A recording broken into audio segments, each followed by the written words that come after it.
ำไมเราต้องแยกขยะแยกแล้วมันช่วยอะไรได้รู้ไหมครับว่าประเทศไทยของเราสร้างขยะ25 ล้านตันต่อปีหนักเท่ากับวาฬสีน้ำเงิน 125,000 ตัวใช่ครับนี่แค่1ปีใน1ประเทศเท่านั้นและเรายังเป็นประเทศที่สร้างขยะพลาสติกต่อคนมากติดอันดับท็อป 5 ของโลกและขยะส่วนใหญ่ที่เราทิ้งมั่วๆลงถังเนี่ยนะครับเขาจะถูกส่งไปกองอยู่ที่บ่อขยะแบบนี้ครับผมไปเยี่ยมมาแล้วครับบ่อขยะแบบนี้ทั้งเหม็นทั้งใหญ่โตมโหฬารซึ่งประเทศเรามีบ่อขยะแบบนี้กี่บ่อรู้ไหมครับ10 20 100 500ประเทศไทยของเรามีบ่อขยะแบบนี้มากกว่า 2,200 บ่อครับใช่ครับ 2,000 กว่าบ่อและที่พีคกว่านั้นนะครับสถานที่จัดการขยะ 85% ของทั้งหมดยังมีวิธีจัดการขยะแบบไม่ถูกต้องเมื่อขยะออกสู่ธรรมชาติก็เป็นอันตรายต่อสัตว์นกปลาวาฬสัตว์ที่ใกล้จะสูญพันธุ์อย่างเต่าทะเลหรือพยูนอย่างเช่นน้องมาเรียมก็ตายเพราะขยะพลาสติกปะการังที่สวยงามมีอายุนับพันปีก็ตายหมดเมื่อทะเลเสียสมดุลโลกก็ร้อนมากขึ้นไปอีกส่วนขยะที่ไปอยู่ในบ่อฝังกลบก็อาจจะตกค้างอยู่บนโลกไปอีก 4-500 ปีหรืออาจจะไม่ย่อยสลายเลยเมื่อเราไม่แยกขยะไม่เก็บขยะกลับมารีไซเคิลเราก็จะต้องไปใช้ทรัพยากรใหม่ๆในการผลิตขึ้นมาเรื่อยๆเราต้องขุดเจาะน้ำมันใช้ก๊าซธรรมชาติเพื่อมาผลิตเป็นพลาสติกใช้แร่ธาตุเพื่อมาผลิตเป็นอลูมิเนียมเราใช้ทรายจนแทบจะหมดโลกเพื่อมาผลิตเป็นขวดแก้วและต้องตัดต้นไม้จำนวนมากเพื่อมาผลิตกระดาษซึ่งทั้งหมดนี้ล้วนทำให้โลกร้อนขึ้นไฟป่าน้ำท่วมภัยแล้งความร้อนนี่คือตัวอย่างของสัญญาณหายนะจากโลกร้อนที่รุนแรงและชัดเจนขึ้นทุกปีปัญหาเหล่านี้ปฏิเสธไม่ได้นะครับว่าไม่เกี่ยวข้องเลยกับเรื่องขยะซึ่งเราพอจะช่วยได้ครับด้วยการแค่แยกขยะในมือคุณขยะที่วางอยู่ข้างๆคุณขยะที่อยู่ในถังใต้โต๊ะคุณตอนนี้แยกแล้วส่งสิ่งเหล่านั้นกลับไปใช้ประโยชน์ให้มากที่สุดแต่จะแยกยังไงล่ะมันจะยุ่งยากไหมแยกไปแล้วเขาจะไปเทรวมกันหรือเปล่าอย่าลืมนะครับประเทศเราไม่ใช่ประเทศแรกบนโลกที่จะแยกขยะนะครับเขามีอีกหลายประเทศที่จัดการขยะได้ดีมากๆมาเป็น10 ปีแล้วเราแค่ไม่เคยทำอย่างจริงจังแค่ไม่รู้หรือไม่มีระบบจัดการที่ดีพอแต่เราจะไม่รอแล้วครับแยกขยะมันเริ่มต้นได้ที่ตัวเราเลยนี่อยากเริ่มแยกขยะใช่ปะดูคลิปนี้เลยรู้จักขยะทุกชนิดในคลิปเดียวจบนี่คือคู่มือแยกขยะกับกล้องกินกรีนตอนขยะมีกี่ประเภทของขยะนี่ก็อาจจะแตกต่างกันออกไปตามการจัดการของแต่ละประเทศนะครับอย่างของประเทศไทยเราอาจจะเห็น3สี4สีแต่คลิปนี้จะมาแบ่งตามหลักสูตรของพี่ก้องกินกรีนเลยนะครับจะแบ่งเป็นทั้งหมด6ประเภทครับประเภทที่1ครับขยะรีไซเคิลก็คือขยะที่สามารถหมุนเวียนกลับมาเป็นวัตถุดิบเพื่อใช้ในการผลิตได้ใหม่ครับไม่ว่าจะเป็นพลาสติกกระดาษโลหะแก้วซึ่งจะต้องแยกให้ถูกแล้วก็ควรจะต้องสะอาดด้วยนะครับถึงจะนำไปรีไซเคิลได้และที่สำคัญขยะรีไซเคิลหลายอย่างขายได้นะจ๊ะประเภทที่2ขยะอินทรีย์หรือ AKA ขยะเปียกขยะเศษอาหารอย่างเช่นเนื้อสัตว์แป้งข้าวขนมของหวานผักเปลือกผลไม้เศษใบไม้เศษไม้อะไรต่างๆที่เน่าเปื่อยได้ย่อยสลายได้เองตามธรรมชาติแยกออกมาไว้ถังนี้เลยจ้ะอย่าไปปนกับขยะอื่นๆครับเขาจะได้ไม่เลอะไม่เหม็นประเภทที่3คือขยะอันตรายก็อย่างเช่นถ่านไฟฉายไฟแช็กหลอดไฟพวกสารเคมีหรือว่ากระป๋องอัดแก๊สต่างๆทั้งหมดนี้ถ้าทิ้งรวมลงไปในถังขยะนะครับอาจจะทำให้เกิดสารพิษมลพิษทั้งต่อคนต่อสัตว์ต่อสิ่งแวดล้อมอาจจะทำให้เกิดไฟไหม้บ่อขยะได้ด้วยนะครับ 4. ขยะอิเล็กทรอนิกส์อย่างเช่นพวกโทรศัพท์มือถือเก่าแท็บเล็ตคอมพิวเตอร์สายชาร์จเราควรที่จะแยกทิ้งเพราะว่าถ้าทิ้งรวมไปเนี่ยอาจจะทำให้เกิดมลภาวะได้ประเภทที่5ครับขยะติดเชื้อหน้ากากอนามัยครับพับให้มิดชิดนะครับแล้วก็ทิ้งให้ดีชุดตรวจ ATK ต่างๆเนี่ยนะครับหรือว่าสิ่งต่างๆที่สัมผัสกับผู้ป่วยนะครับยุคนี้เนี่ยจำเป็นต้องมีถังขยะประเภทนี้แยกออกมาครับเพื่อลดการแพร่กระจายของเชื้อโรคครับและสุดท้ายครับประเภทที่6ขยะทั่วไปก็คือขยะที่นอกเหนือจาก5ประเภทที่กล่าวมาแล้วนั่นเองครับรีไซเคิลก็ไม่ได้ย่อยสลายก็ไม่ได้ครับส่วนใหญ่ก็จะเป็นพวกบรรจุภัณฑ์ที่ใช้ใส่อาหารนะครับวัสดุที่มีความซับซ้อนข้าวของเครื่องใช้ต่างๆหรือว่าขยะที่มันเลอะเทอะเปรอะเปื้อนจนไม่มีใครเขาอยากได้ครับก็คือถ้าเราไม่แยกขยะทั้ง5ประเภท ที่กล่าวมานี้นะครับน้องๆทั้งหมดเนี่ยก็จะมากองอยู่ในประเภทที่ 6 นี้ก็คือขยะทั่วไปแล้วก็จะถูกส่งไปที่บ่อฝังกลบภูเขาขยะแบบนี้ซึ่งเป็นสาเหตุที่ทำให้เกิดมลภาวะและปัญหาสิ่งแวดล้อมมากมายมือใหม่หัดแยกขยะมีวิธีที่ไม่ยากไม่เยอะแต่ช่วยโลกได้จริงไหมจ๊ะมีจ้ะดูคลิปนี้เลยนี่คือคู่มือแยกขยะกับก้องกินกรีนตอนแยกขยะเลเวล 1เพื่อให้ง่ายต่อการแยกขยะนะครับพี่ก้องแบ่งเลเวลของการแยกขยะเอาไว้3ระดับด้วยกันนะครับก็คือเลเวลเบสิกเลเวลมาตรฐานและก็เลเวลระดับแอดวานซ์นะครับก็คือจะไม่พยายามส่งขยะไปที่บ่อฝังกลบเลยใครสะดวกเลเวลไหนอยากอยู่ระดับไหนก็ลองเลือกกันเลยนะครับซึ่งคลิปนี้จะเริ่มจากเลเวล 1ง่ายที่สุดและได้ผลด้วยครับ4ถังในบ้านจบมาดูกันเลยครับว่าแยกยังไงอย่างแรกครับขยะเศษอาหารครับเนื้อสัตว์กระดูกขนมหวานชานมไข่มุกแป้งเส้นกล้วยเตี๋ยวส้มตำผักผลไม้เปลือกผลไม้อะไรต่างๆที่เน่าได้ย่อยสลายได้แยกออกมาจากขยะอื่นๆครับมาลงถังนี้จะสังเกตได้ว่าพี่ก้องแยกน้ำออกด้วยนะครับให้เหลือแต่กากนะครับการแยกขยะเศษอาหารออกจากขยะอื่นๆเนี่ยทำให้ขยะอื่นๆจัดการได้ง่ายยิ่งตอนนี้นะครับกทมเขามีโครงการไม่เทรวมนะครับที่จะเก็บแยกเศษอาหารออกจากขยะอื่นๆนะครับในพื้นที่นำร่องแต่ว่าใครที่ยังไม่อยู่ในพื้นที่นำร่องก็แยกเศษอาหารแบบนี้เอาไว้ก่อนเลยนะครับก็ได้ประโยชน์เหมือนกันถังที่2ครับผมก็คือขยะแห้งครับผมก็คือขยะอื่นๆที่เราแยกเศษอาหารออกไปแล้วนะครับเป็นขยะที่เราพบเจอในชีวิตประจำวันนะครับแก้วกาแฟเห็นไหมครับว่าเทน้ำออกหมดแล้วนะครับถุงใส่อาหารถุงแกงแบบนี้นะครับแยกเศษอาหารทำให้สะอาดนะครับผมขวดน้ำต่างๆนี่ก็เทน้ำออกให้หมดก่อนนะครับจะเป็นกระป๋องเป็นซองขนมอะไรต่างๆได้หมดเลยนะครับเน้นย้ำว่าขอให้แห้งแล้วก็สะอาดที่สุดเท่าที่จะทำได้นะครับขยะแห้งเหล่านี้ครับบางส่วนจะถูกส่งไปรีไซเคิลและส่วนที่เหลือนะครับจะถูกส่งไปที่บ่อฝังกลบหรือนำไปทำเป็นพลังงานครับถังที่3ครับขยะอันตรายและอิเล็กทรอนิกส์ไม่ว่าจะเป็นถ่านไฟฉายไฟแช็กหลอดไฟสารเคมีหรือกระป๋องอัดก๊าซวัตถุไวไฟนะครับหรือจะเป็นขยะอิเล็กทรอนิกส์เช่นสายชาร์จโทรศัพท์มือถือเก่าเครื่องใช้ไฟฟ้าปลั๊ก3ตาอะไรต่างๆนานานะครับวิธีการทิ้งนะครับใส่ถุงเก็บให้มิดชิดนะครับอาจจะเขียนป้ายบอกซะหน่อยแล้วก็ให้กับพี่รถขยะก็ได้หรือจะเอาไปทิ้งตามสถานที่ราชการตามห้างสรรพสินค้าหรือที่ที่มีตู้รับขยะอันตรายและอิเล็กทรอนิกส์ได้ครับและถังสุดท้ายครับขยะติดเชื้อครับอันนี้ก็รู้กันอยู่แล้วว่าควรจะต้องแยกเนาะไม่ว่าจะเป็นหน้ากากอนามัยชุดตรวจ ATK ทิ้งเอาไว้นะครับในถังที่ปิดมิดชิดนะครับใช้ถุงขยะสีแดงหรือว่าถุงอะไรก็ได้แต่ว่าเขียนป้ายบอกไว้หน่อยนะครับว่าขยะติดเชื้อจะให้กับพี่รถขยะก็ได้หรือว่าจะเอาไปทิ้งที่ถังขยะติดเชื้อตามสถานที่ราชการก็ได้ครับเป็นไงครับสำหรับมือใหม่หัดแยกขยะหรือว่าไม่มีพื้นที่เยอะนะครับเอาแค่4ถังนี้ให้ดีให้เป๊ะก่อนแล้วเดี๋ยวค่อยๆขยับเพิ่มเลเวลเข้าไปให้ละเอียดขึ้นก็ได้นะครับแยกขยะยังไงไม่มากไปไม่น้อยไปตามมาตรฐานสากลนี่คือคู่มือแยกขยะกับก้องกินกรีนตอนแยกขยะเลเวล 2ส่งขยะไปรีไซเคิลหล่อเท่เล่ท่อทำไมถึงเรียกว่ามาตรฐานนะครับก็เพราะว่าตามสถานที่ต่างๆหรือว่าตามองค์กรตามอาคารที่มีระบบการแยกขยะหรือตามต่างประเทศต่างๆเนี่ยเขาก็แยกแบบนี้เหมือนกันนะครับแล้วก็ส่งขยะบางส่วนไปรีไซเคิลได้ด้วยนะครับผมจากเลเวล 1นะครับพี่ก้องเคยแนะนำว่าแยกแค่4ถังจบนะครับมาเลเวลที่2นี้พี่ก้องขอเพิ่มมาแค่ถังเดียวจะมีถังอะไรบ้างไปดูกันครับถังที่1ครับยังเหมือนเดิมขยะเศษอาหารครับอะไรก็ตามที่เน่าได้ย่อยสลายได้เองตามธรรมชาตินะครับอย่าเอาไปปนกับขยะอื่นๆครับแยกออกมาครับผมใครจะเอาไปหมักปุ๋ยเองได้ที่บ้านนี่ก็คือเจ๋งสุดๆเลยหรือว่าจะแยกถุงไว้นะครับแล้วให้กับพี่รถขยะตามโครงการไม่เทรวมของกทมอันนี้ก็ได้เช่นกันครับถังที่2ขยะอันตรายและอิเล็กทรอนิกส์ถังที่3ขยะติดเชื้อแยกออกมาจากขยะอื่นๆครับเพื่อความปลอดภัยของเจ้าหน้าที่และสิ่งแวดล้อมถังที่4ครับก็คือถังที่ขอเพิ่มเข้ามาครับก็คือขยะรีไซเคิลครับไม่ว่าจะเป็นขวดน้ำพลาสติกใสขุ่นนะครับแยกมาในนี้เลยขวดแก้วสีต่างๆกระป๋องหรือโลหะกระดาษขาวกระดาษสีกระดาษลังถังนี้ครับเป็นถังที่มีมูลค่านะครับมีค่ามากๆเป็นขยะที่จะถูกส่งไปรีไซเคิลได้นะครับแค่เราใส่ถุงใสๆแบบนี้หรือว่าเขียนป้ายบอกไว้นะครับว่าเป็นขยะรีไซเคิลวางไว้หน้าบ้านนะครับให้พี่รถขยะให้คุณลุงซาเล้งหรือว่าให้แม่บ้านประจำคอนโดเราเอาไปขายต่อก็ได้เลยนะครับหรือใครจะแยกตามประเภทให้ละเอียดกว่านี้แล้วไปขายเองก็อาจจะได้ค่าขนมกลับมาด้วยนะครับและขยะถังที่5ครับถังสุดท้ายก็คือขยะแห้งหรือขยะทั่วไปครับ เป็นขยะที่รีไซเคิลไม่ได้คุณลุงซาเล้งเขาไม่เอานั่นเองนะครับก็มารวมไว้ที่นี่นะครับมีอะไรบ้างครับก็เป็นพวก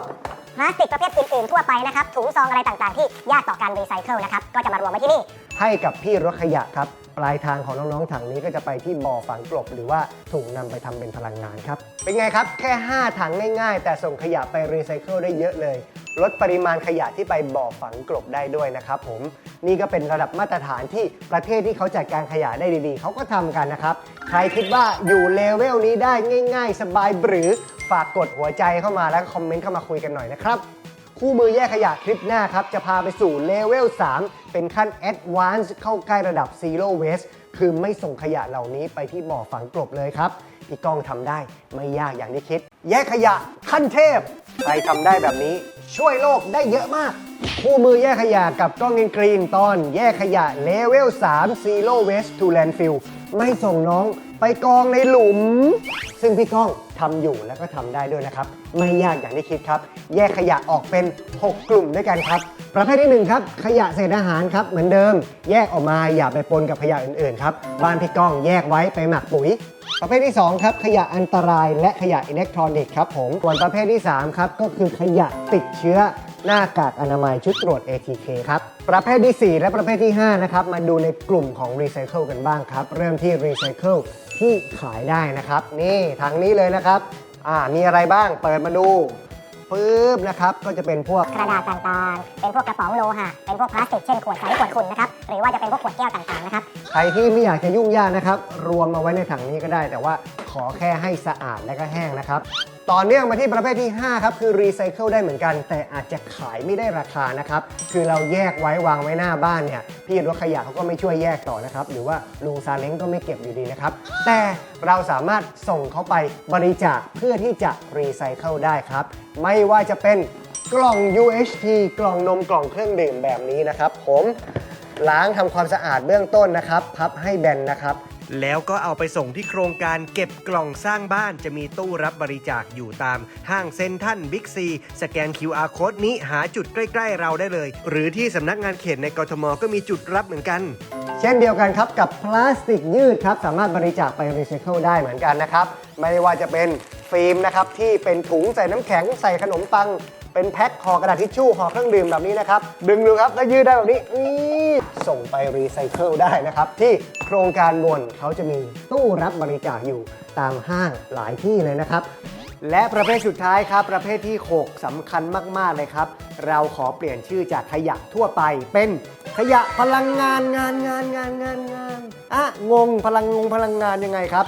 เราจะไม่ส่งขยะที่เคยชื่อว่าเป็นขยะทั่วไปเนี่ยไปที่บ่อฝังกลบอีกแล้วครับเราจะส่งเขาไปทำเป็นพลังงานแทนครับขยะที่รีไซเคิลไม่ได้นะครับติดไฟได้ตัดขาดได้และขอให้แห้งซะหน่อยนะครับเหล่านี้เนี่ยสามารถส่งไปทำเป็นขยะพลังงานได้ครับส่งไปที่ N15 เทคโนโลยีครับหรือว่าจะรอร่วมกิจกรรมขยะกำพร้าสัญจรก็สามารถติดตามข่าวสารว่าเขาจะมารับขยะที่จุดไหนบริเวณในวันไหนบ้างนะครับและนี่ก็คือการแยกขยะเลเวล3นะครับ Zero Waste to Landfill ไม่ส่งน้องๆไปที่บ่อฝังกลบนะครับก็สามารถส่งขยะต่างๆไปใช้ประโยชน์ให้ได้มากที่สุดนะครับใครคิดว่าเลเวลนี้สบายทำได้นะครับก็กดหัวใจแล้วก็คอมเมนต์เข้ามาคุยกันหน่อยนะครับขยะเศษอาหารจัดการยังไงทำไมต้องแยกแล้วดียังไงไปดูคลิปนี้กันครับคู่มือแยกขยะกับก้องกินกรีนตอนวิธีจัดการกับขยะเศษอาหาร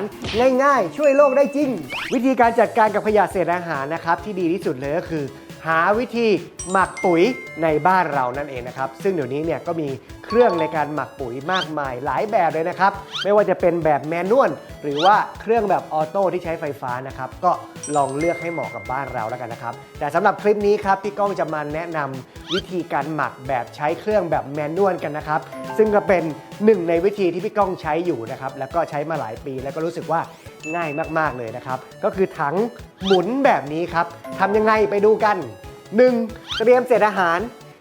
ที่สามารถเอามาหมักได้นะครับก็เป็นอะไรก็ได้เลยครับไม่ว่าจะเป็นเนื้อสัตว์เศษผักเปลือกผลไม้ไขมันขนมของหวานชานมไข่มุกใบไม้ใบตองหรือแม้แต่อึน้องหมาน้องแมวพี่ก้องก็หมักได้เหมือนกันนะครับกรองน้ำออกก่อนให้หมดนะครับให้เหลือแต่กากแบบนี้ให้มันหมาดหรือว่าแห้งที่สุดนะครับหลังจากนั้นก็เอามาเทใส่ถังแบบนี้ได้เลย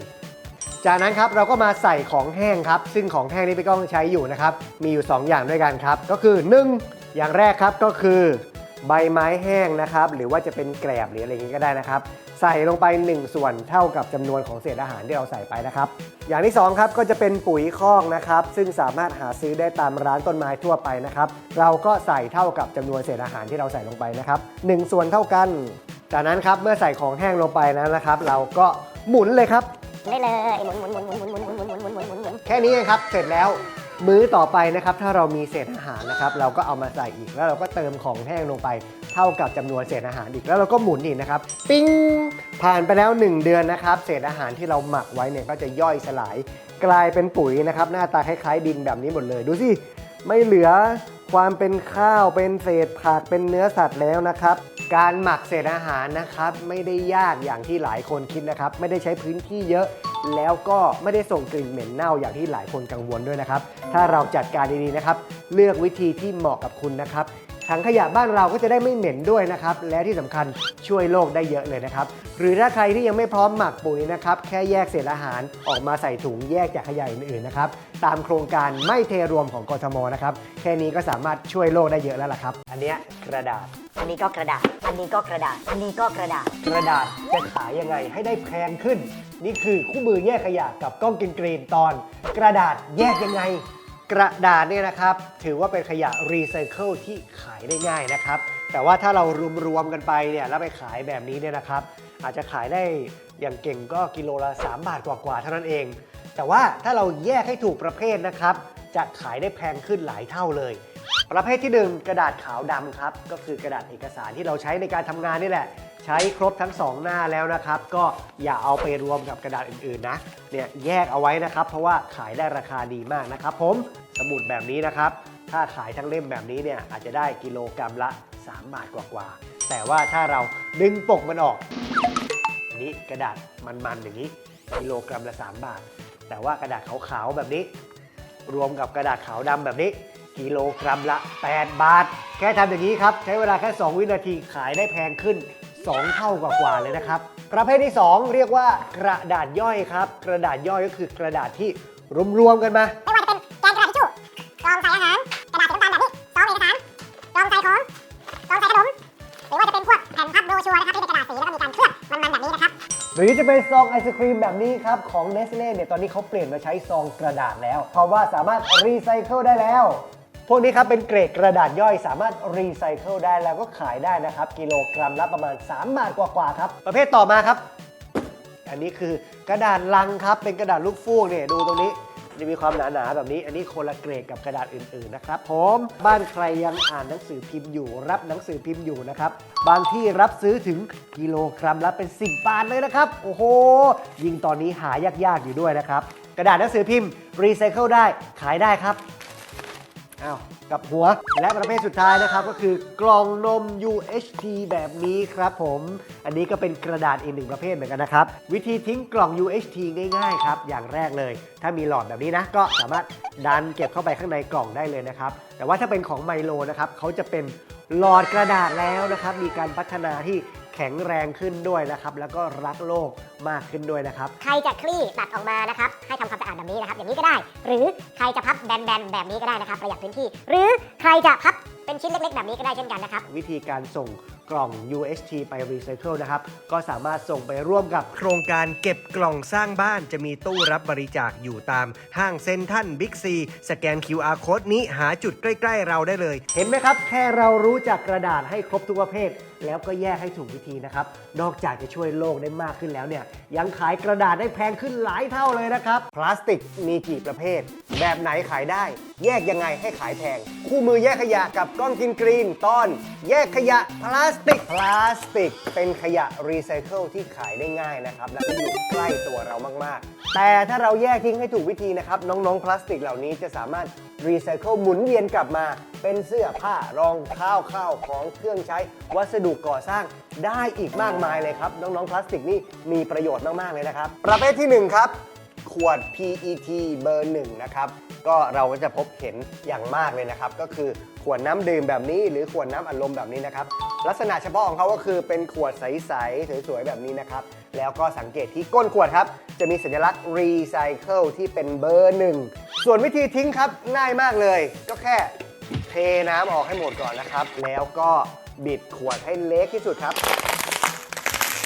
เมื่อได้ขนาดเล็กจิ๋วแบบนี้แล้วนะครับแล้วจะเอาถุงแบบนี้นะครับใส่ถุงใสๆให้พี่เขาได้เห็นนะครับให้พี่รถขยะก็ได้พี่รถขยะเขาจะแยกไว้นะครับแล้วก็ไปขายต่อหรือจะเอาไปขายเองตามร้านขายของเก่าก็ได้หรือจะเอาไปบริจาคให้กับศาลาว่าการกทม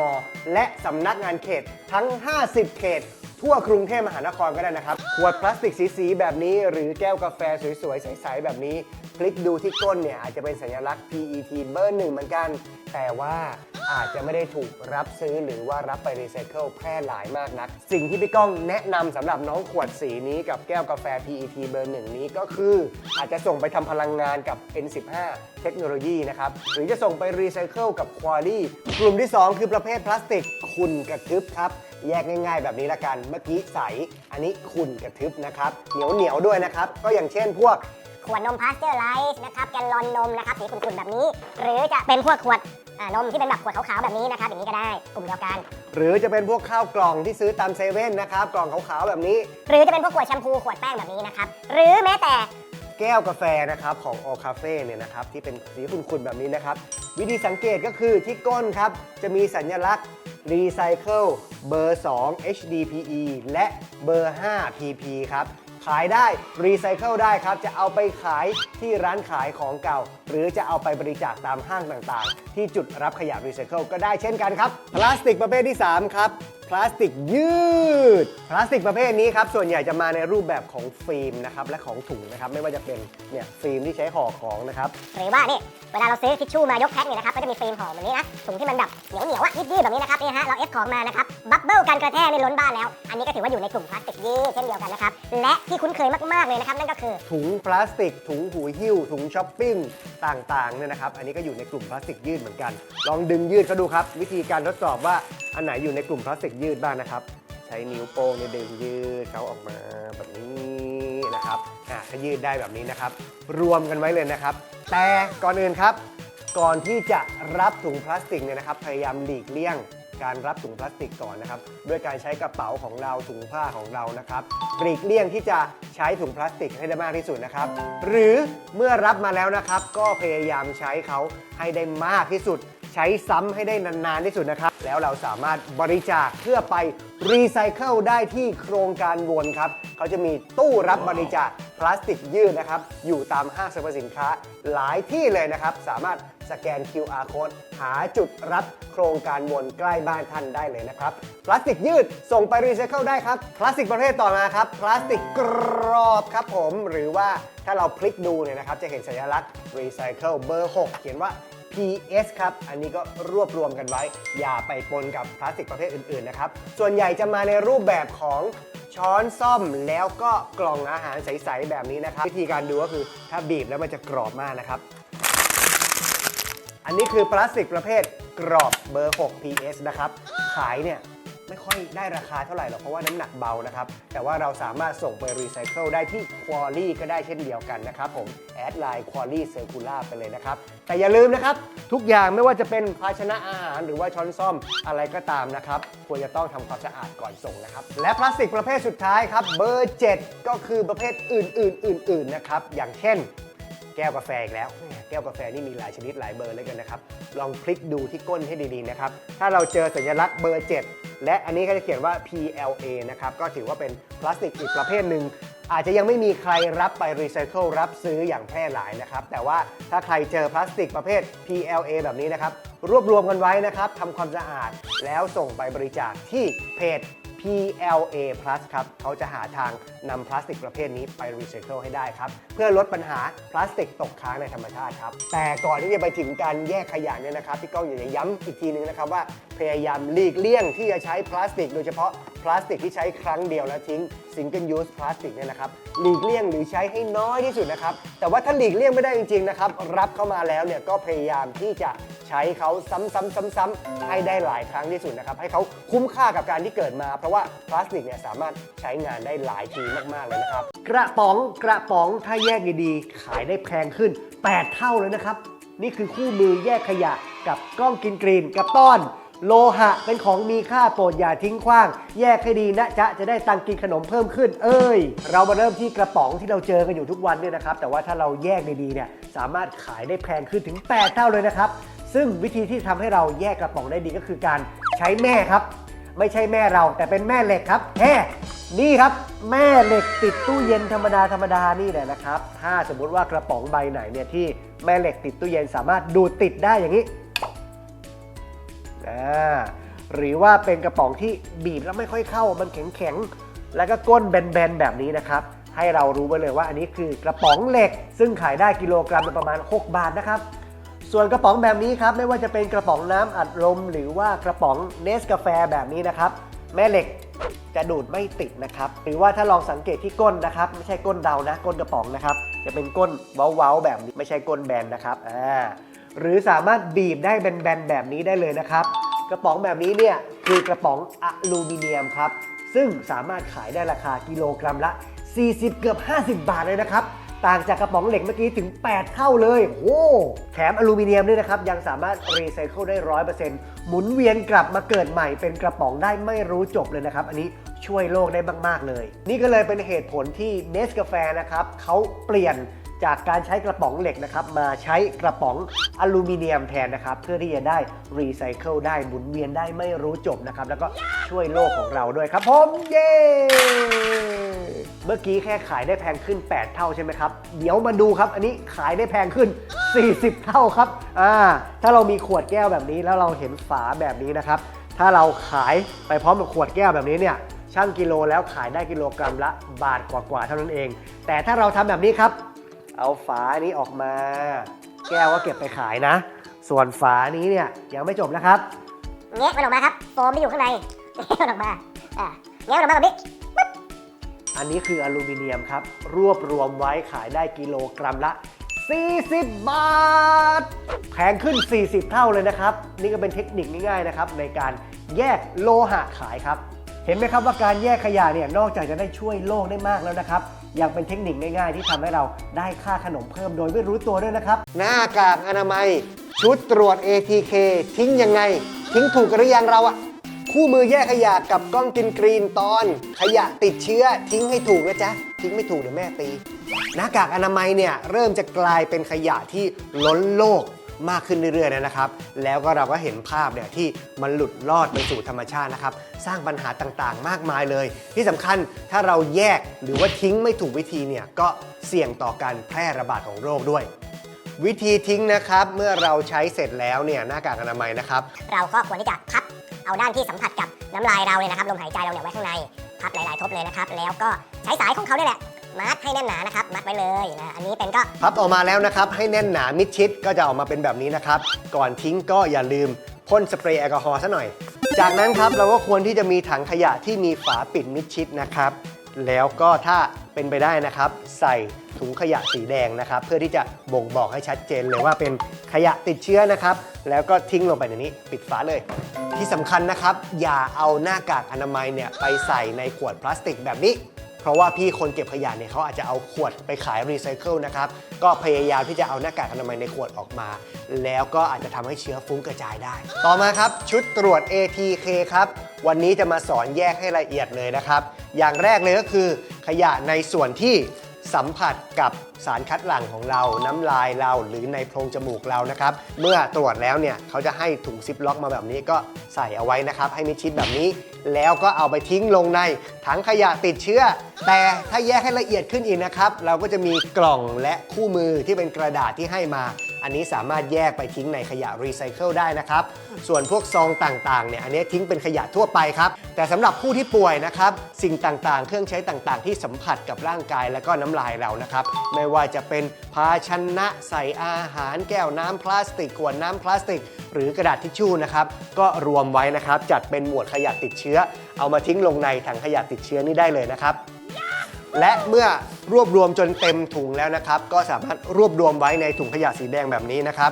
ผูกมัดให้แน่นหนาแล้วก็ก่อนจะทิ้งนี่ก็พ่นสเปรย์แอลกอฮอล์ฆ่าเชื้อสักหน่อยนะครับหรือถ้าใครไม่มีถุงขยะสีแดงนะครับใช้ถุงอะไรก็ได้นะครับใส่ขยะแต่ว่าเขียนป้ายบอกพี่เขาไว้หน่อยว่าขยะติดเชื้อนะครับเขาจะได้มีการระมัดระวังในการเก็บขยะของเราครับหลังจากที่สื่อสารบอกแล้วนะครับว่านี่คือขยะติดเชื้อนะครับก็สามารถที่จะให้กับพี่ๆรถขยะได้เลยนะครับหรือว่าใครจะนำไปทิ้งที่ถังขยะสีส้มแบบนี้นะครับซึ่งจะมีวางไว้ตามสถานที่ราชการต่างๆก็จะยิ่งดีเยี่ยมเลยครับขยะติดเชื้อนี่ถือเป็นอีกหนึ่งขยะที่สำคัญมากๆที่ควรจะต้องแยกนะครับเพื่อให้ขยะประเภทอื่นๆจัดการได้ง่ายและก็ปลอดภัยสายชาร์จหูฟังโทรศัพท์เก่าทิ้งไม่ดีมีโทษแต่ถ้าทิ้งดีๆมีทองนะจ๊ะคู่มือแยกขยะกับกล้องกินกรีนตอนขยะอิเล็กทรอนิกส์ทิ้งให้ถูกที่ไม่ทำร้ายโลกคนไทยนะครับสร้างขยะอิเล็กทรอนิกส์มากมายนะครับในแต่ละปีนะครับไม่ว่าจะเป็น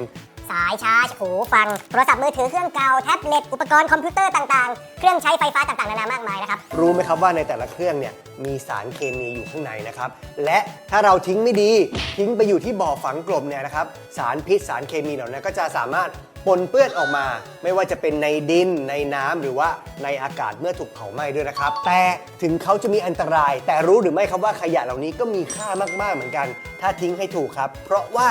เขาประกอบไปด้วยแร่ธาตุมีค่าต่างๆมากมายในนี้ไม่ว่าจะเป็นอลูมิเนียมเหล็กไทเทเนียมโคบอลต์ทองแดงหรือแม้แต่ทองคำก็ยังมีอยู่ในน้องเหล่านี้เลยนะจ๊ะซึ่งสามารถนำไปรีไซเคิลได้ครับยกตัวอย่างเช่นเหรียญรางวัลจากงานมหกรรมกีฬาโอลิมปิก 2020 ที่กรุงโตเกียวที่ผ่านมาครับที่น้องเทนนิสไปคว้าเหรียญทองมานั่นแหละครับเหรียญรางวัลเหล่านั้นเนี่ยได้มาจากการรีไซเคิลจากขยะอิเล็กทรอนิกส์ครับผมโดยผู้จัดงานเนี่ยเขามีการรวบรวมเอาขยะอิเล็กทรอนิกส์นะครับโทรศัพท์มือถือเก่าๆที่ไม่ใช้แล้วจากคนทั่วประเทศเนี่ยเอามานะครับแล้วก็มาแยกชิ้นส่วนนำเอาแร่ธาตุต่างๆจากแผงวงจรเนี่ยออกมารีไซเคิลแล้วก็ผลิตเป็นเหรียญรางวัลไม่ว่าจะเป็นเหรียญทองแดงเหรียญเงินและเหรียญทองรูปร่างสวยงามแบบนี้ครับมาจากขยะอิเล็กทรอนิกส์รู้อย่างนี้แล้วเราก็ควรจะทิ้งขยะอิเล็กทรอนิกส์ให้ถูกที่ใช่ไหมครับใครอยากรู้ว่าจะทิ้งที่ไหนง่ายมากๆเลยครับนี่สแกน QR code นี้เลยครับพี่ก้องรวบรวมมาให้แล้วนะครับเป็นจุดทิ้ง e-waste Thailand ครับก็จะอยู่ตาม AIS Shop ตามห้างสรรพสินค้าหรือว่าตามร้านขายโทรศัพท์มือถือร้านอุปกรณ์ IT ชั้นนำทั่วๆไปครับสแกนเลยครับหรืออุปกรณ์ IT อุปกรณ์คอมพิวเตอร์นะครับที่เราอาจจะไม่ใช้งานน้องแล้วยังพอใช้งานได้หรือว่ายังพอซ่อมแซมได้เนี่ยนะครับสามารถนำไปบริจาคได้นะให้กับมูลนิธิกระจกเงาโครงการเหลือขอนะครับเขาก็จะนำของเหล่านี้เนี่ยไปซ่อมแซมเพื่อให้น้องๆได้ใช้งานหรือว่านำไปขายนะครับเพื่อนำรายได้เข้ามาเป็นทุนการศึกษาให้กับน้องๆได้ด้วยนี่แหละครับขยะอิเล็กทรอนิกส์ทิ้งให้ดีทิ้งให้ถูกครับนอกจากจะช่วยโลกให้ปลอดภัยแล้วยังทำประโยชน์ให้กับสังคมด้วยนะครับมีใครเคยทิ้งถ่านไฟฉายหรือไฟแช็กแบบนี้โยนลงถังขยะบ้างไหมครับคุณกำลังทำร้ายโลกโดยไม่รู้ตัวนะนี่คือคู่มือแยกขยะกับกล้องกินกรีนตอนขยะอันตรายทิ้งให้ถูกขยะอันตรายเป็นขยะอีกหนึ่งประเภทนะครับที่เราควรจะต้องแยกออกมามันไม่ใช่ขยะที่เราจะต้องทิ้งทุกวันนะครับเพราะฉะนั้นแยกออกมาเนี่ยจะไม่ได้ทำให้บ้านเราเลอะหรือว่าเสียเวลามากมายนะครับแต่ว่าการแยกขยะอันตรายเนี่ยคุ้มค่ามากๆในเรื่องของการช่วยเหลือสิ่งแวดล้อมนะครับขยะอันตรายมีอะไรบ้างครับก็อย่างเช่นผลิตภัณฑ์ที่เสื่อมสภาพนะครับและมีองค์ประกอบที่เป็นสารพิษสารเคมีวัตถุไวไฟต่างๆนะครับเช่นถ่านไฟฉายแบบนี้ครับถ้าเสื่อมสภาพแล้วเนี่ยโอ้โหข้างในมีสารเคมีมากมายเลยนะครับน่ากลัวมากๆหลอดไฟทุกชนิดแล้วก็ไฟแช็กจิ๋วๆแบบนี้ก็อันตรายครับรวมไปถึงสารเคมีต่างๆและเนี่ยกระป๋องอัดก๊าซแบบนี้นะครับอันนี้ก็ถือว่าจัดอยู่ในหมวดของวัตถุ Wi-Fi เนี่ยนะครับมีสัญลักษณ์ของวัตถุ Wi-Fi ด้วยนะครับพวกนี้เนี่ยเมื่อไปกองกันอยู่ที่บ่อขยะแล้วนะครับจะทำให้เกิดประกายไฟนะครับแล้วก็ทำให้เกิดไฟไหม้บ่อขยะที่เป็นข่าวใหญ่ๆที่เราเห็นกันบ่อยๆนะครับนอกจากนั้นนะครับพวกสารเคมีอันตรายเหล่านี้นะครับเมื่อไปอยู่ที่บ่อขยะเนี่ยอาจจะหลุดร่อนลงสู่ธรรมชาติทำลายสิ่งแวดล้อมแล้วก็หมุนเวียนกลับมาสู่ร่างกายพวกเราด้วยนะครับวิธีการทิ้งขยะอันตรายเหล่านี้ครับรวบรวมเก็บเอาไว้ให้มิดชิดนะครับแล้วไปส่งที่ตู้สีแดงลักษณะแบบนี้ครับเป็นตู้รับขยะอันตรายนะครับซึ่งเราสามารถเห็นตู้สีแดงแบบนี้นะครับได้ตามแหล่งชุมชนปั๊มน้ำมันสถานที่ราชการ หรือตอนนี้ครับตามห้างสรรพสินค้าต่างๆ ก็เริ่มมีจุดรับขยะอันตรายแล้วนะครับไม่ว่าจะเป็นนี่ครับรูปนี้พี่ก้องไปส่งที่เดอะมอลล์นะครับหรือว่าที่เซ็นทรัลอีสต์วิวก็มีขยะอันตรายถ้าเราแยกให้ดีทิ้งให้ถูกก็สามารถช่วยปกป้องธรรมชาติและโลกของเราได้เยอะเลยนะครับขยะทั่วไปเราได้ยินคำนี้มานานมากแต่มันคืออะไรและรู้ไหมว่าคำว่าทั่วไปนี่แหละที่ทำร้ายโลกแต่ถ้าเราแยกทิ้งดีๆเราช่วยโลกได้นะครับคู่มือแยกขยะกับก้องกรีนตอนขยะทั่วไปขยะกำพร้าส่งไปทำพลังงานสิจ๊ะขยะทั่วไปคืออะไรก็คือขยะที่รีไซเคิลไม่ได้ขายก็ไม่ได้ไม่ค่อยมีใครต้องการครับเป็นขยะไร้ค่าบางทีเขาก็เรียกกันว่าขยะกำพร้าด้วยนะครับอย่างเช่นที่รีไซเคิลไม่ได้ก็พวกซองที่มันแบบว่าเป็นวัสดุที่มันซับซ้อนนะครับซองขนมซองรีฟิลนะครับที่เขาเรียกกันว่าเป็นมัลติเลเยอร์นะครับซองเครื่องปรุงอะไรต่างๆแบบนี้นะครับหรือว่าจะเป็นขยะที่มันเลอะเทอะเลอะเศษอาหารเปื้อนจนยากที่จะจัดการต่อนะพวกกล่องโฟมกล่องอาหารแบบนี้นะครับหรือว่าถุงแกงที่มันเลอะอาหารมากๆแบบนี้นะครับก็ถ้าไม่มีใครต้องการจัดการยากเลอะเทอะเปื้อนซึ่งน้องๆเหล่านี้นะครับขยะทั่วไปนี้เนี่ยปลายทางก็จะถูกส่งไปที่บ่อฝังกลบครับกลายเป็นภูเขาขยะซึ่งเป็นต้นเหตุของปัญหาสิ่งแวดล้อมตามมาอีกมากมายครับผมและรู้หรือไม่ครับว่าประเทศไทยของเรามีสถานที่รวบรวมขยะแบบนี้ที่จัดการขยะแบบไม่ถูกต้องนะครับมากถึง 1,800 กว่าแห่งเลยนะครับขยะทั่วไปกำลังจะล้นประเทศแล้วครับแต่คู่มือแยกขยะของเราครับเป้าหมายของเราคือจะไม่ส่งน้องๆไปกองที่หลุมฝังกลบครับวิธีง่ายๆนะครับคือเราจะเปลี่ยนขยะทั่วไปหรือที่เขาเรียกว่าขยะกำพร้าแบบนี้นะครับให้เป็นขยะพลังงานครับเอาไปใช้เพื่อการผลิตไฟฟ้าหรือไปใช้ในเตาเผาปูนซีเมนต์เพื่อทดแทนการใช้ถ่านหินครับมีประโยชน์ขึ้นมาซะอย่างนั้นน่ะขอแค่เป็นขยะที่ตัดขาดได้ติดไฟได้แล้วก็ทำให้แห้งซะหน่อยนะครับและที่สำคัญนะครับควรจะต้องเป็นขยะที่รีไซเคิลไม่ได้แล้วนะครับอย่างเจ้าขวดแบบนี้นะครับถ้าล้างทำความสะอาดดีๆเขารีไซเคิลได้นะครับอย่าส่งไปเผาแล้วก็แยกไปส่งไปรีไซเคิลนะครับหรือกล่องอาหารแบบนี้นะครับล้างทำความสะอาดซะหน่อยนะครับเขาก็ไม่ใช่ขยะกำพร้าไม่ใช่ขยะทั่วไปแล้วส่งไปรีไซเคิลได้นะครับขอให้เหลือแต่ขยะที่รีไซเคิลยากไม่มีใครรับจริงๆนะครับถึงจะส่งไปทำเป็นพลังงานนะครับวิธีส่งขยะไปทำพลังงานนะครับก็สามารถส่งไปได้ที่เพจ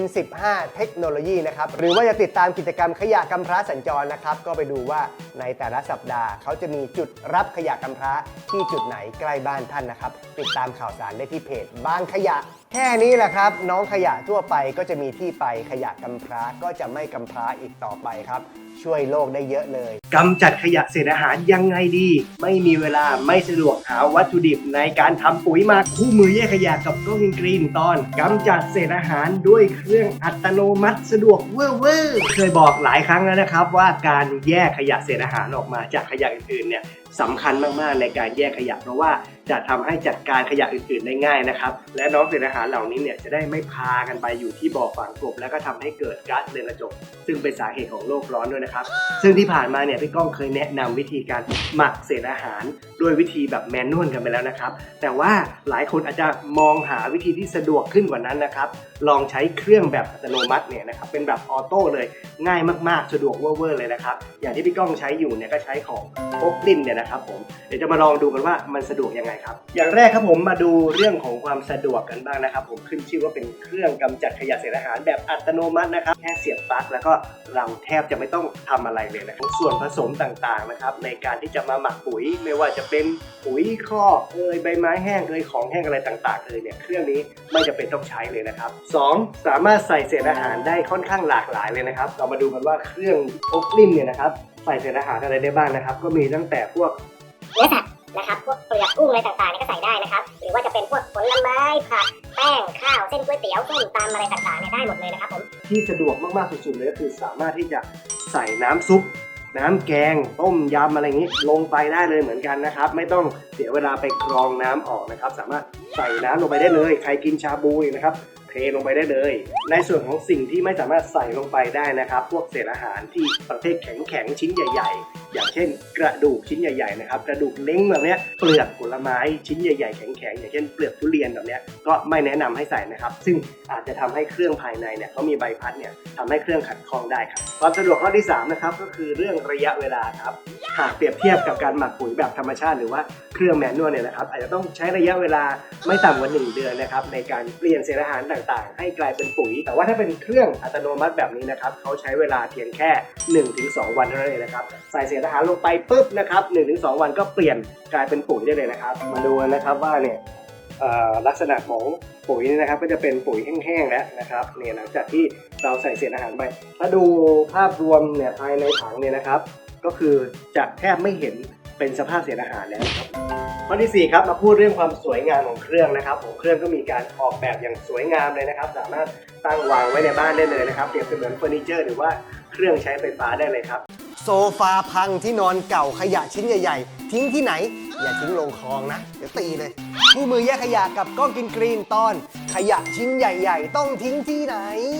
ทุกคนคงเคยเห็นข่าวแบบนี้บ่อยๆใช่ไหมครับโดยเฉพาะช่วงน้ำท่วมโซฟาบ้างละที่นอนบ้างละที่ถูกทิ้งลงคลองไปอุดตันท่อระบายน้ำทำให้เกิดน้ำท่วมขยะชิ้นใหญ่ๆแบบนี้จะต้องทิ้งยังไงให้ถูกต้องนะครับมาดูกันเลย 1. บริจาคสิจ๊ะเครื่องใช้ไฟฟ้าเฟอร์นิเจอร์นะครับที่เราไม่ใช้แล้วนะครับอาจจะเสียหายเล็กๆน้อยๆพอที่จะซ่อมแซมได้นะครับเราสามารถส่งไปบริจาคได้ที่วัดสวนแก้วหรือมูลนิธิกระจกเงานะครับเขาก็จะเอาเฟอร์นิเจอร์ของเราเนี่ยไปซ่อมแซมแล้วก็จะนำไปจำหน่ายนะครับรายได้ที่ได้มาก็นำไปเป็นทุนการศึกษาให้กับเด็กๆผู้ยากไร้ด้วยจ้า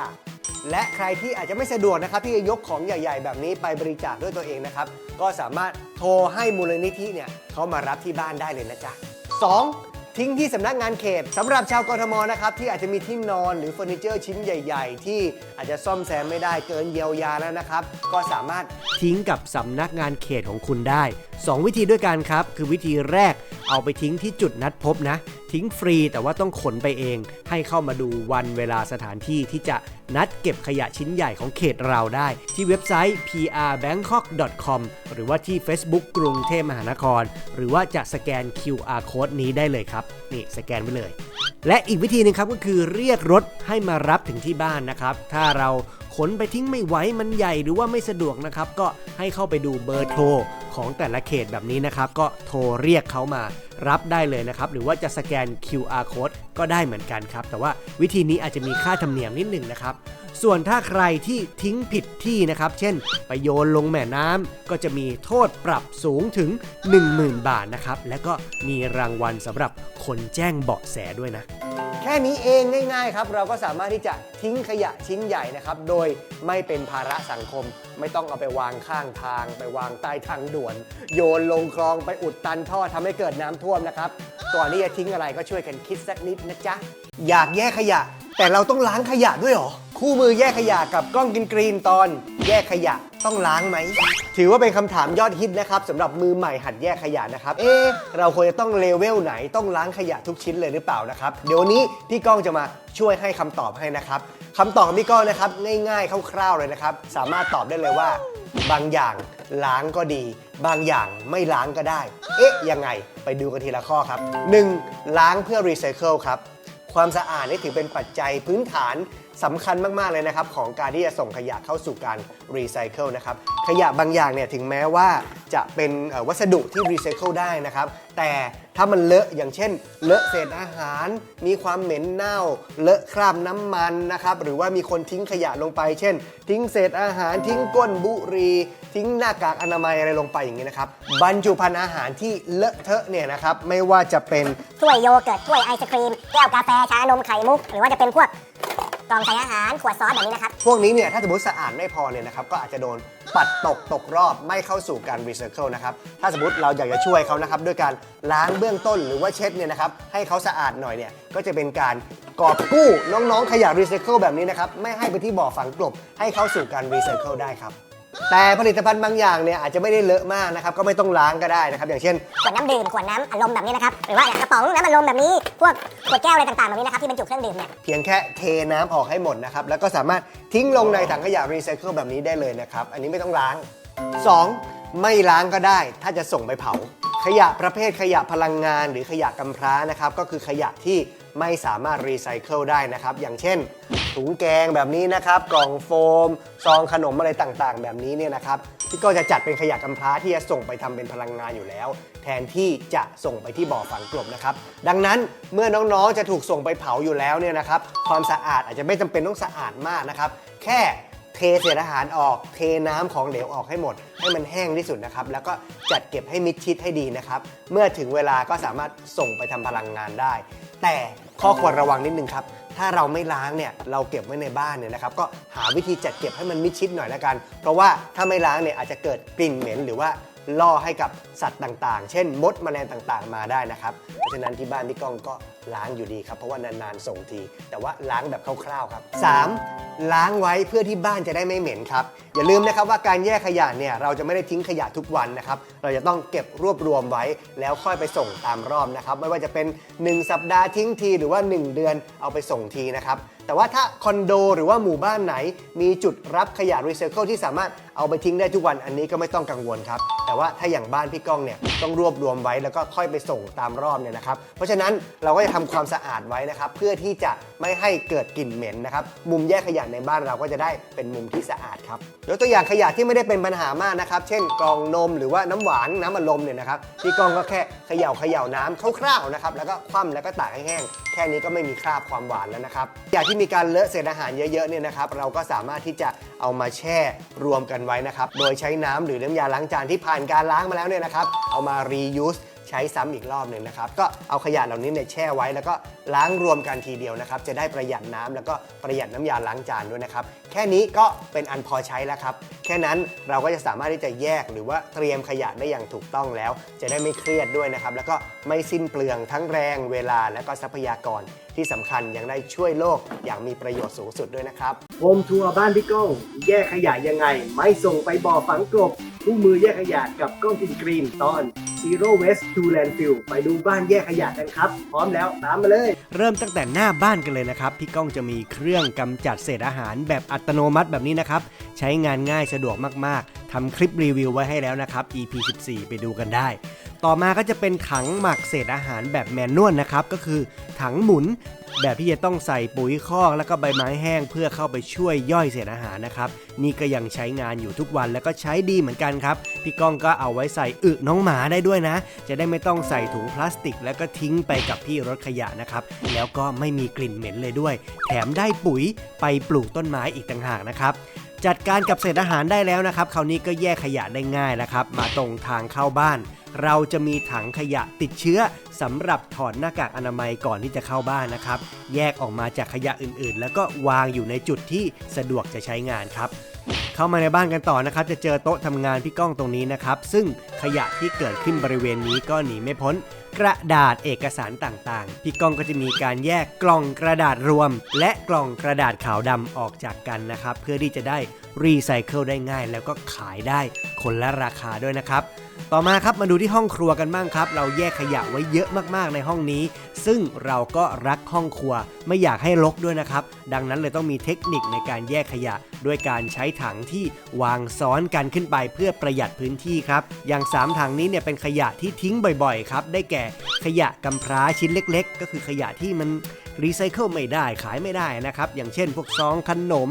ฉลากเทปกาวพลาสติกเล็กๆของกระจุกกระจิกนะครับแล้วก็มาทิ้งลงในถังนี้ได้เลยครับไม่ต้องเดินไปไหนไกลครับเอาไว้ช่องแรกเลยต่อมาก็จะเป็นช่องใส่กระดาษรวมๆอีกแล้วครับส่วนใหญ่ก็จะเป็นพวกแพ็กเกจจิ้งฉลากกล่องกระดาษต่างๆเวลาเราซื้ออาหารมานะครับรวมไปถึงพวกแกนทิชชู่ด้วยนะครับผมและช่องสุดท้ายก็เอาไว้ใส่กล่อง UHT นะครับพวกนี้ก็แยกเอาไว้สามารถส่งไปรีไซเคิลกลายเป็นอะไรได้หลายอย่างเลยนะครับยังไม่หมดครับในลิ้นชักนี้เราก็ยังมีพื้นที่สำหรับแยกขยะด้วยนะครับจะเป็นพื้นที่เล็กๆสำหรับใส่หนังยางใส่หลอดพลาสติกที่บังเอิญติดมาแต่เราไม่ได้ใช้นะครับซองกันชื้นบางอย่างนี้ก็ยังนำมา reuse ใช้ได้ใหม่นะครับอีกมุมหนึ่งของครัวครับจะเป็นขยะรีไซเคิลกันบ้างครับเราก็ใช้ถังแบบตั้งซ้อนกันอีกแล้วข้างบนก็จะมีที่ใส่ฝาอลูมิเนียมฝาโลหะชิ้นเล็กๆฝาพลาสติกนะครับส่วนในถังก็จะแบ่งเป็นช่องใส่พลาสติกยืด ฟิล์มถุงพลาสติกนะครับอันนี้ก็ส่งไปรีไซเคิลได้นะครับ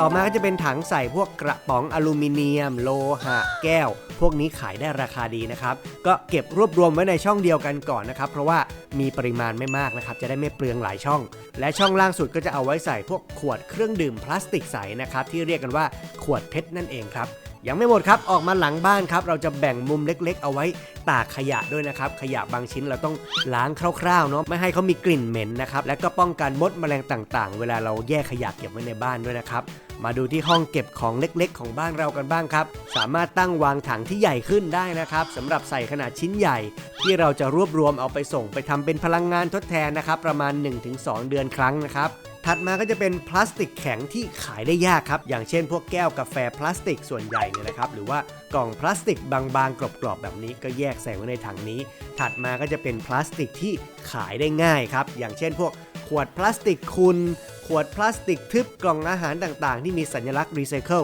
เบอร์2หรือเบอร์5นั่นเองครับในห้องเดียวกันนี้ก็ยังจะมีกระดาษลังแล้วก็กระดาษต่างๆที่มารอส่งไปรีไซเคิลเช่นกันนะครับและกล่องเก็บขยะอิเล็กทรอนิกส์และขยะอันตรายด้วยนะครับซึ่งนานๆเนี่ยจะรวบรวมไปส่งที่จุดรับตามห้างสรรพสินค้าหลายๆแห่งใกล้บ้านเรานั่นเองครับใช้พื้นที่แค่ในบ้านเล็กๆชั้นเดียวของพี่ก้องเท่านั้นเองครับก็แยกได้หลายชนิดเลยและนี่ก็คือเทคนิคการแยกขยะภายในบ้านครับให้เป็นระเบียบเรียบร้อยแล้วก็แยกละเอียดเพื่อที่จะส่งขยะไปที่บ่อฝังกลบให้ได้น้อยที่สุดครับเพื่อช่วยโลกของเราอยู่คอนโดพื้นที่น้อยแยกขยะยังไงไม่ให้ห้องรกคู่มือแยกขยะกับก้องกินกรีนตอนจัดมุมแยกขยะในคอนโดโอ้โหเป๊ะเวอร์ดูสิคอนโดฉันสวยจังเลยแยกขยะตั้งหลายชนิดช่วยโดนได้มากเลยที่ก่อนยาวมากเทคนิคที่1ครับผมลองใช้พื้นที่แนวตั้งครับซ้อนกันขึ้นไปครับอย่างเช่นยกตัวอย่างนี้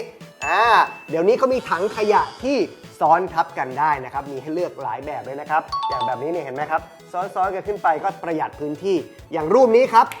นี่พี่ก้องใช้พื้นที่แค่1 คูณ 1 เมตรเท่านั้นเองนะครับที่ระเบียงคอนโดนะครับแต่ว่าสามารถแยกขยะได้ถึง 7-8 ชนิดเลยนะครับใช้พื้นที่คุ้มมาก 2. ลองหากล่องที่ดูสวยงามดูสะอาดสะอ้านมินิมอลนะครับและที่สำคัญเนี่ยควรจะต้องมีฝาปิดเพื่อป้องกันการเห็นขยะข้างในจะได้ดูไม่รกตาด้วยนะครับวางซ้อนกันแบบนี้ก็ดูสวยงามสะอาดสะอ้านครับ 3. ลองหาพื้นที่ที่เราไม่ค่อยได้ใช้งานนะครับอย่างเช่นใต้ซิงค์ล้างจานนะครับเนี่ยเปิดออกมาปุ๊บอาจจะมีพื้นที่อยู่นะครับตรงนั้นเนี่ยสามารถแบ่งเป็นมุมแยกขยะยิบย่อยๆได้อีกหลายชนิดเลยนะครับลองดูเทคนิคจากกลุ่มแยกขยะกันเถอะนะครับของบ้านนี้ครับโอ้โหใช้พื้นที่ได้คุ้มค่ามากๆแยกกันได้ละเอียดยิบเลยนะครับอันนี้คือใต้ซิงค์ล้างจานนะครับเนี่ย4. ลองดูลิ้นชักในครัวดูนะครับอาจจะพอแบ่งพื้นที่ในการจัดเก็บแยกขยะหรือว่าของที่เราสามารถเก็บมา reuse ใช้อีกนะครับไม่ว่าจะเป็นหนังยาง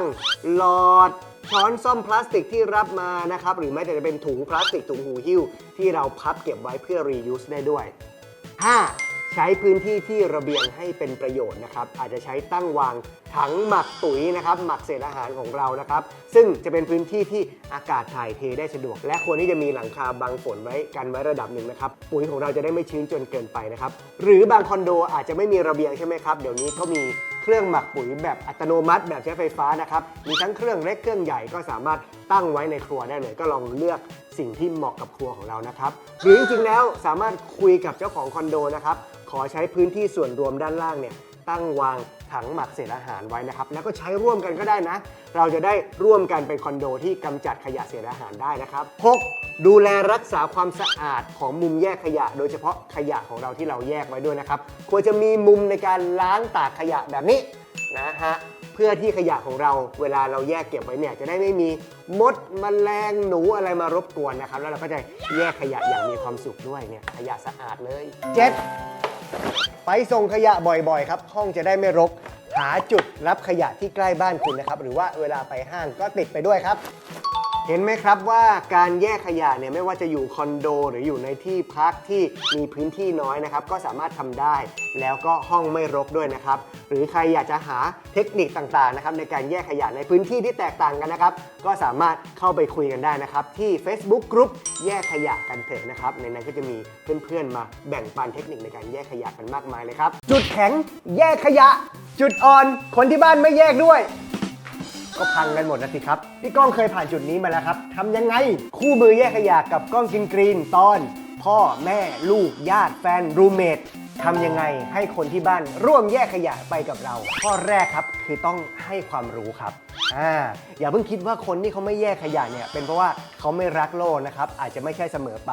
เขาอาจจะยังไม่รู้ไม่เข้าใจก็ได้ครับว่าแยกขยะแล้วมันดียังไงทำไมเราต้องแยกหรือว่าถ้าไม่แยกเนี่ยมันเกิดผลเสียอย่างไรหรือว่าต้องแยกยังไงถึงจะถูกต้องเราก็ต้องค่อยๆครับหาวิธีการเล่าและให้เห็นถึงข้อดีของการแยกขยะครับยกตัวอย่างเช่นเสื้อผ้าหรือว่าหมวกใบนี้เนี่ยครับเนี่ยเขาทำมาจากขวดพลาสติกที่รีไซเคิลนะสามารถหมุนเวียนกลับมาผลิตเป็นเสื้อผ้าหรือว่าของใช้ต่างๆได้ให้เขาเห็นข้อดีหรือจะเป็นการแชร์ภาพข่าวนะครับขยะที่ตกค้างตามธรรมชาติแล้วก็ไปทำร้ายชีวิตสัตว์นะครับหรือจะเป็นการเล่าให้เขาฟังนะครับว่าการแยกขยะไปเนี่ยพี่รถขยะเขาก็ไม่ได้ไปเทรวมกันแบบที่เราเข้าใจผิดนะเนี่ยแต่ละส่วนเขาก็มีการแยกขยะที่ท้ายรถขยะด้วยนะครับเป็นการปรับความเข้าใจที่ถูกต้องนะครับหรือง่ายๆเลยครับจะส่งคลิปคู่มือแยกขยะของพี่ก้องกินกรีนเนี่ยนะครับส่งเข้าไปในกลุ่มไลน์ครอบครัวบ้างนะครับส่งเข้าไปเป็นประจำบ่อยๆแทนการที่จะไปเล่าด้วยตัวเองนะครับเมื่อเขามีความรู้มากขึ้นนะครับมีแรงบันดาลใจมากขึ้นก็จะหันมาให้ความร่วมมือในการแยกขยะกับเรามากขึ้นครับข้อที่2ครับทำให้ง่ายที่สุดครับจัดมุมแยกขยะในบ้านเนี่ยให้เขาทำตามได้ง่ายอย่าไปซับซ้อนจนทำให้เขางงนะครับเริ่มจากการเขียนป้ายสื่อสารให้ชัดเจนนะครับจะได้ไม่ต้องคอยบอกกันบ่อยๆแล้วก็เริ่มจากการแยกประเภทที่ง่ายๆก่อนนะครับเช่นแยกเศษอาหารนะอย่าเอาเศษอาหารไปเทรวมนะถึงว่าเนี่ยแยกขยะรีไซเคิลแยกขยะอันตรายนะวางถังขยะให้ทิ้งง่ายๆนะครับอยู่ใกล้ๆมือนะครับแล้วก็อย่าลืมทำให้มุมแยกขยะเนี่ยเรียบร้อยและก็ดูสะอาดด้วยสมาชิกจะได้รู้สึกว่าการแยกขยะไม่ได้ทำให้บ้านรกนะครับข้อ3ครับทำให้เขาเห็นประโยชน์ครับผมก็คือเห็นประโยชน์จากการที่แยกขยะเช่นขยะรีไซเคิลบางอย่างเลยนะครับเราสามารถไปขายได้เมื่อได้เงินมาก็ได้เป็นค่าขนมเล็กๆน้อยๆนะครับหรือว่าจะเอาไปส่งตามจุดรีไซเคิลก็แลกมาเป็นคะแนนเพื่อไปใช้ในห้างได้หรือจะเป็นการบริจาคขวดรีไซเคิลเนี่ยเพื่อการกุศลต่างๆข้อ4ใจเย็นๆอย่าเพิ่งใช้อารมณ์นะครับหากสมาชิกในบ้านเนี่ยเขาอาจจะยังทำไม่ถูกบ้านนะครับก็อย่าเพิ่งไปบ่นอย่าเพิ่งไปตำหนิหรือต่อว่านะครับเพราะว่าอาจจะทำให้เกิดการทะเลาะกันแล้วเขาก็จะปิดประตูไม่ให้ความร่วมมือในการแยกขยะกับเราไปเลยนะครับทำตัวเป็นตัวอย่างทำให้เขาเห็นเลยครับว่าอันนี้ต้องแยกยังไงทำให้เขาเห็นอย่าเพิ่งบ่นนะครับและหลังจากนั้นเนี่ยก็ถ้ามีเวลานะครับก็หาเวลามาพูดคุยทำความเข้าใจกันอธิบายกันนะครับแล้วก็เมื่อใดก็ตามที่เขาเริ่มทำถูกแล้วเนี่ยอย่าลืมชมเชยเขาด้วยนะครับเขาจะได้มีกำลังใจและนั่นก็คือ4ข้อเบื้องต้นนะครับที่ผมใช้จากประสบการณ์ตรงของผมเองเลยนะครับในการเปลี่ยนคุณพ่อวัยเกษียณที่ไม่เคยแยกขยะเลยนะให้หันมาร่วมมือแยกขยะกันที่บ้านนะครับการแยกขยะเนี่ยไม่สามารถประสบความสำเร็จได้ถ้าเราทำแค่คนเดียวนะครับมันจะต้องร่วมมือกันหลายๆคนนะครับถึงจะเห็นผลเพราะฉะนั้นเป็นกำลังใจให้นะครับในการส่งต่อกำลังใจนะครับส่งต่อถ่ายทอดสิ่งดีๆให้กับคนที่ใกล้ชิดให้หันมาร่วมแยกขยะแล้วก็รักโลกไปด้วยกันนะครับแยกขยะแล้วทิ้งที่ไหนรวมลิสต์จุดดรอปขยะแบบไม่ส่งไปบ่อฝังกลบคนแยกขยะถูกใจสิ่งนี้คลิปเดียวจบคู่มือแยกขยะกับก้องกินกรีนตอนนี้นะครับผมจะมารวมจุดรับขยะแทบทุกประเภทเลยนะครับคุณจะได้ส่งขยะกันสะดวกที่ไหนก็ไปส่งที่นั่นกันได้เลยนะครับเริ่มกันที่ประเภทแรกเลยนะครับขยะรีไซเคิลขายได้ครับที่แรกเลยนะครับก็คือเราสามารถที่จะเอาขยะรีไซเคิลเหล่านี้นะครับไปขายตามร้านขายของเก่าใกล้ๆบ้านคุณได้เลยนะครับหรือจะเอาไปส่งที่จุดรีไซเคิลดรอปพอยต์ตอนนี้มีอยู่ตามห้างสรรพสินค้าหลายต่อหลายที่เลยครับยกตัวอย่างเช่นที่ Recycle Day นะครับเขาก็จะมีจุดอยู่ตามห้างสรรพสินค้าต่างๆไม่ว่าจะเป็น Central Eastview เมกะบางนานะครับหรือว่าที่สยามพารากอนก็มีนะครับหรือแม้แต่ที่อีเกียก็มีเหมือนกันนะครับในการรับขยะรีไซเคิลหรือเดี๋ยวนี้ก็จะมีแอปนะครับที่สามารถเรียกรถมารับขยะรีไซเคิลที่เราแยกไว้ได้เลยก็อย่างเช่นแอป Recycle Day ก็ได้นะครับหรือว่าจะเป็น Trash Lucky ก็ได้เช่นกันนะครับนอกจากจะได้สะสมแต้มไว้แลกของนะครับบางที่ยังได้ร่วมลุ้นโชคชิงทองด้วยครับหรือสำหรับชาวกทมครับยิ่งดีขึ้นไปอีกครับเขามีจุดรับขยะรีไซเคิลนะครับที่ศาลาว่าการกทมและสำนักงานเขต50 เขตทั่วกรุงเทพง่ายขึ้นไปอีกนะครับประเภทที่2นะครับเป็นขยะรีไซเคิลได้นะครับแต่ว่าขายไม่ได้แต่มีจุดที่จะรับบริจาคได้เช่นกันนะครับอย่างเช่น กล่อง UHT แบบนี้นะครับแล้วก็เอาไปส่งที่โครงการเก็บกล่องสร้างบ้านจะมีตู้รับบริจาคอยู่ตามห้างเซ็นทรัลบิ๊กซีสแกน QR Code นี้หาจุดใกล้ๆเราได้เลยหรือที่สำนักงานเขตในกทมก็มีจุดรับเหมือนกัน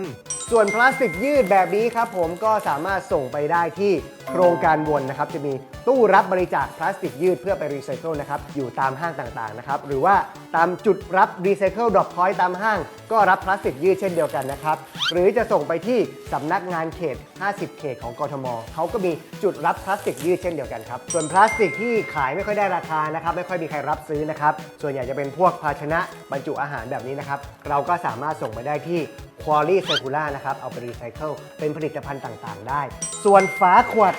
สีสันสวยๆงามๆแบบนี้นะครับเรารวบรวมไว้ใครที่แยกเอาไว้ก็สามารถส่งไปที่ Pretious Plastic นะครับเขาจะมีจุดรับตามห้างสรรพสินค้าต่างๆหรือว่าจะส่งพัสดุไปที่นั่นก็ได้เลยนะครับส่วนขยะที่เหลือนะครับที่ไม่มีใครเอาจริงๆนะครับบริจาคก็ไม่ได้ขายก็ไม่ได้นะครับเขาเรียกว่าขยะกำพร้านะครับทำความสะอาดตากให้แห้งนะครับแล้วก็รวบรวมส่งไปทำเป็นพลังงานทดแทนการใช้ถ่านหินนะครับได้ที่ N15 เทคโนโลยีนะครับเข้าไปดูในเพจแล้วก็เช็คที่อยู่ได้เลยหรือจะติดตามกิจกรรมขยะกำพร้าสัญจรนะครับก็เข้าไปดูวันเวลาสถานที่ที่สะดวกได้ที่เพจบางขยะได้เลยจ้ะต่อมาคือขยะอันตรายครับถ่านไฟฉายวัตถุไวไฟสารเคมีอะไรต่างๆนะครับเก็บให้มิดชิดแล้วก็ไปส่งได้ที่ตู้รับขยะอันตรายนะครับซึ่งจะอยู่ตามสถานที่ราชการปั๊มน้ำมันนะครับหรือว่าตามห้างสรรพสินค้านะครับขยะอิเล็กทรอนิกส์ครับโทรศัพท์มือถือที่ไม่ใช้แล้วนะครับสายชาร์จ power bank อะไรต่างๆเนี่ยนะครับรวบรวมไปส่งได้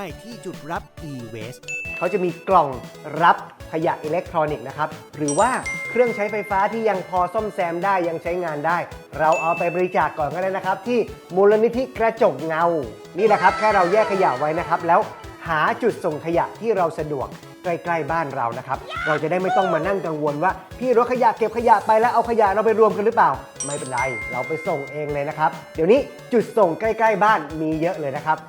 และทั้งหมดก็คือประเภทของขยะต่างๆนะครับซึ่งพี่ก้องรวบรวมจุดส่งขยะทุกประเภทเอาไว้ที่ลิงก์นี้แล้วนะครับก็สแกน QR Code นี้เข้าไปได้เลยนะครับรวมทุกจุดทุกขยะทุกประเภทไว้ที่เดียวกันแล้วนะครับใครที่มีข้อสงสัยอะไรนะครับก็สามารถเข้าไปพูดคุยหรือว่าสอบถามกันได้นะครับที่กลุ่มแยกขยะกันเถอะนะครับเป็น Facebook Group นะครับในนี้เนี่ยมีเพื่อนๆมาคอยแบ่งเทคนิคในการแยกขยะมากมายเลยนะครับถ้ามีคำถามก็สามารถคอมเมนต์กันมาคุยกันได้เลยครับผม